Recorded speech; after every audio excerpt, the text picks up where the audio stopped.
చుట్టూ ఉన్న లైట్లు చూసి సిసలైన వెలుగులంటే ఇవే అనుకుంటాం. కానీ అలాంటి వెలుగుల్లో జిగేల్మనడానికి వాళ్ళు చేసిన కృషి గురించి చాలా సందర్భాల్లో ఎవరూ పట్టించుకోరు. అయితే కొన్నిసార్లు ఆ ప్రయత్నం చాలా మందిలో స్ఫూర్తి నింపొచ్చు.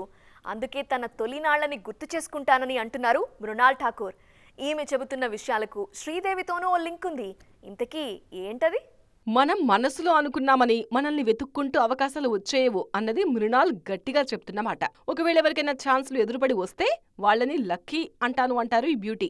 తన వరకు తాను మాత్రం ప్రయత్నించే అవకాశాలను అందుకున్నట్టు చెప్పారు. శ్రీదేవి నటించిన మామ్ సినిమాను చూసి ఆ డైరెక్టర్ రవి ఉద్యవార్ను వెళ్లి కలిశారట మృణాల్. ఇలాంటి సీరియస్ కథ ఉంటే తాను నటించడానికి సిద్ధంగా ఉన్నానని కన్సిడర్ చేయమని కోరారట.